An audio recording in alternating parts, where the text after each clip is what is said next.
subscribe to Mufti Tariq Online and press the bell icon for more videos. السلام علیکم ورحمۃ اللہ۔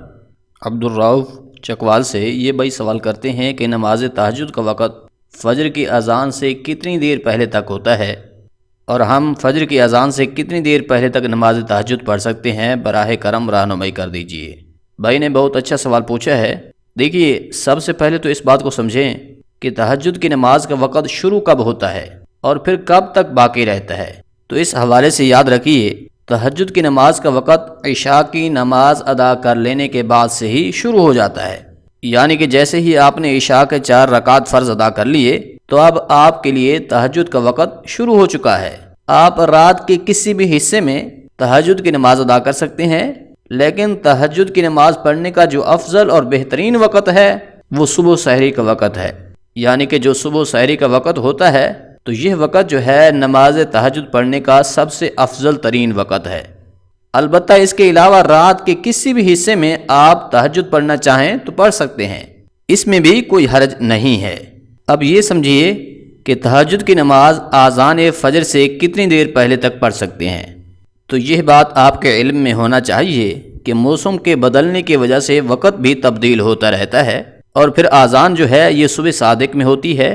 اس حوالے سے بعض لوگوں کا یہ خیال ہوتا ہے کہ جب تک اذان نہیں ہوگی تو تب تک ہم تہجد کی نماز پڑھ سکتے ہیں۔ یاد رکھیے، اذان جو ہے صبح صادق میں ہوتی ہے، جبکہ تہجد کا وقت جو ہے صبح صادق سے پہلے تک ہوتا ہے، یعنی جب سحری کا وقت ختم ہوتا ہے تو اس کے بعد پھر صبح صادق کا وقت شروع ہو جاتا ہے، جبکہ اذان فجر جو ہے وہ بھی صبح صادق میں ہی دی جاتی ہے۔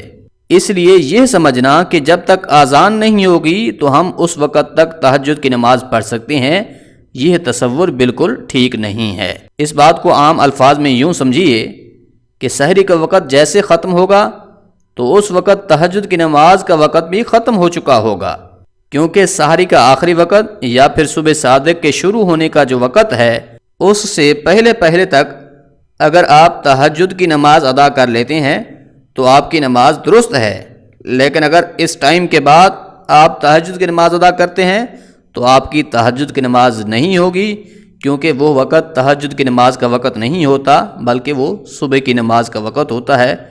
امید ہے بات سمجھ آ گئی ہوگی۔ اللہ کریم عمل کرنے کی توفیق بخشے، آمین۔